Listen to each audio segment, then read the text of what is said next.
With our double replacement here, the first thing that we have to remember is that basically our cations or anions, it really doesn't make a difference, switch places, right? So now our silver is going to be with our chlorine and our aluminum is going to be with our nitrate. So silver has a positive one charge, chlorine has a negative one charge. And aluminum has a positive 3, and nitrate has a negative 1, so we'll need 3 of those to make our equation. Now, we also need to balance this, right? Need to balance this equation. So I'm going to go ahead and do that here real quick. Look at all of these. Let's put a 3 over here. And then that also means we need to put a 3 over here. And that balances everything. So this is called the molecular equation. This is what we have been used to seeing so far, right? Oh, sorry, I forgot one step there. Sorry, we need to figure out which one of our products is the precipitate, right? So go to the sheet that I gave you today on predicting products. Go to the back of that, the solubility chart. And in that, you will see that the nitrates, anything with a nitrate, is always soluble, which means this is going to be an AQ. And that means then that the other one is going to be our precipitate here. Now, that may not always be the case, but for this one, if you go down, I think to the fourth one, it says chlorides are insoluble, or I'm sorry, chlorides are soluble except, and they gave a list, and silver is one of those. So silver chloride is going to be our precipitate in this. So anyway, really, if you remember when we did this reaction in the lab, we started out with 2 liquids, right? 2 solutions. So really, when we put in our demo beforehand, when we dropped those little balls into the water, that paper disintegrated, right? And our compound dissolved into the water. That's why we have the little AQs after both of our reactants. So we want to write the complete ionic equation.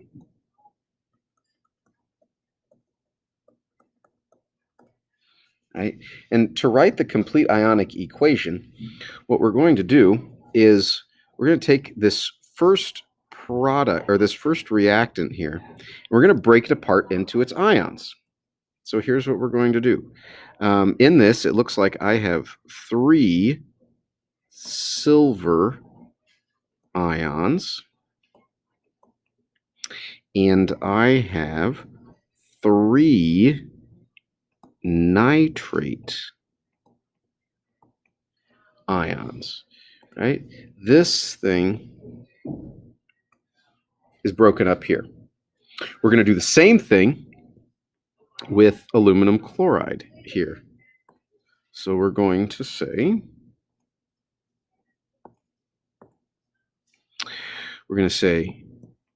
we have an aluminum that has a +3 charge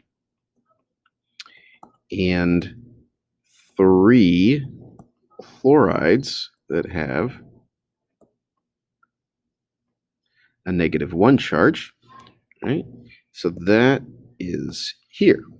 Now, then we need to do the products, really, because if you think about this, this is what is in that beaker, right? When we put all 4 of those together into one beaker, all 4 of them went into the beaker at the same time, and they were all separated. Now, during the reaction, then the yellow and the orange had attached together, right? Well, in this one, the silver and the chlorine attached together, right? So really, the attractive force between the silver and the chlorine or chloride is stronger than the attractive forces between the water and those ions. That's why it's insoluble in water right now. So we're going to keep that together.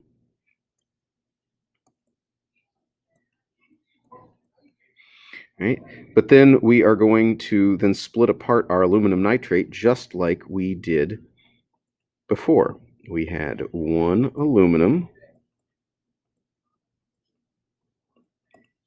and move this over here a little bit, and 3 nitrates. Now, as we look at this, we can see this complete ionic equation here. When we look at this, take a look here. 3 nitrates as a reactant, 3 nitrates as a product, an aluminum ion as a reactant, aluminum ion as a product. So if you remember back to your reading, we call these spectator ions. They're really just there. They don't actually do anything in the reaction, right?